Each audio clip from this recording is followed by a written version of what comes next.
For me, the interest in him came from the kind of person it took to be someone like him during that period. In this day and age, it's a bit more usual, but to be one of the first people to start the team and to start the process of deniable operations took a certain type of person. And that's what's fascinating about him. I have a lot of friends who have served in those sort of units, and I feel a sense of duty to represent them properly. And while this is less of an historical documentary and more of a character piece, I wanted to put that sense of fun into these characters as well as the danger. They're extraordinary people, but they were also slightly mad. I wanted to reinvigorate my love for filmmaking. I wanted to get back into a job which was going to be the most enjoyable and really sort of get my creative juices flowing again. And so when I heard that Guy was doing this, it was an immediate draw. For me, my most enjoyable job has probably been The Man from U.N.C.L.E. with Guy, and arguably my best job as well. And so the opportunity to come back on to a project like this, to work with Guy, with this sort of subject matter, was a no-brainer for me. And so I jumped in with both feet very eagerly. I'm very happy to be here. Operation Postmaster was an incredible plan because, as I say, it removed it stalled Nazi dominance in the Atlantic with their submarines. They were an absolute terror on any of our supply chains and any of our warships. And so it really did change the course of the war. I mean, had this not been successful, then Hitler could have won within weeks. The mission in this movie is so important because it was about removing Nazi Germany's U-boat dominance in the Atlantic, and by U-boats I mean submarines. And the war would probably have been lost had this mission not been successful.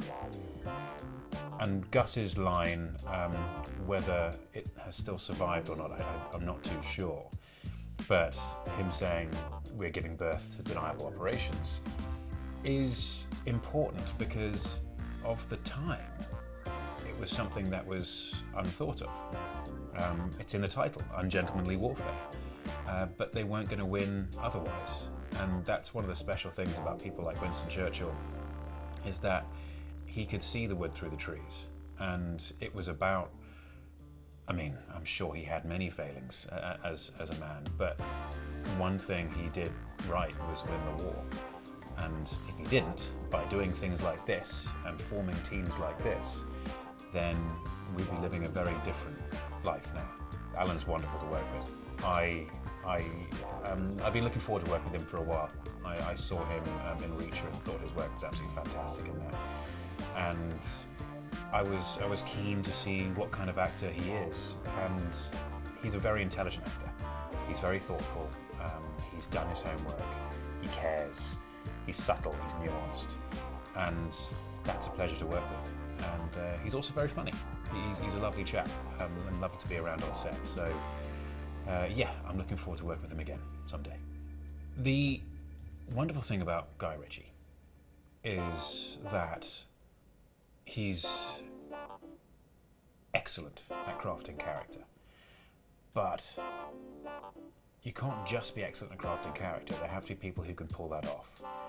And this team of actors is very good at pulling that off. They bring their own little piece of something to each of these roles, which make them unique and not just a carbon copy of something that Guy's trying to portray.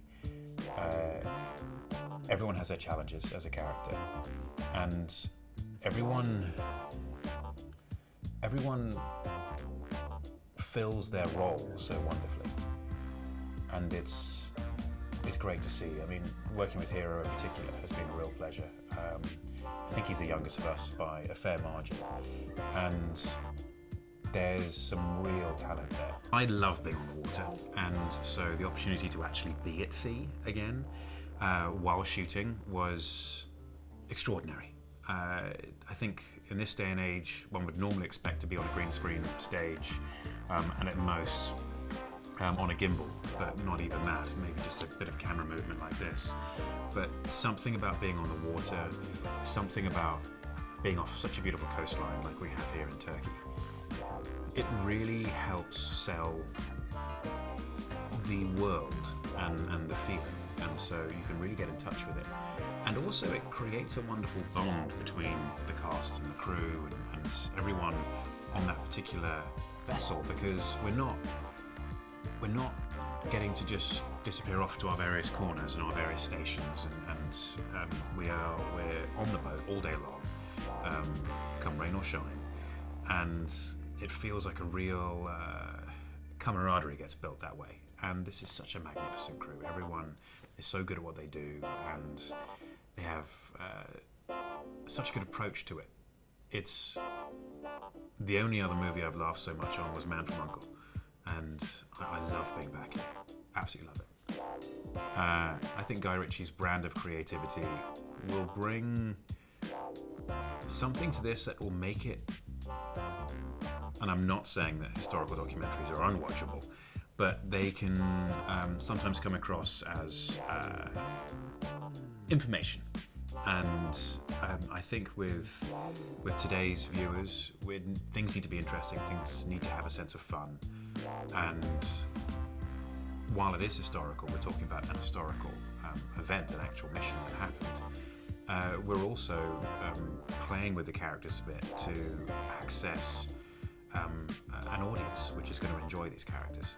And so Guy's creativity, Guy's character genius is playing a major part in that.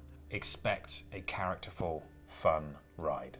This is, as much as it's about a very, very serious operation and a very serious time in human history, it is actually presented in a way that is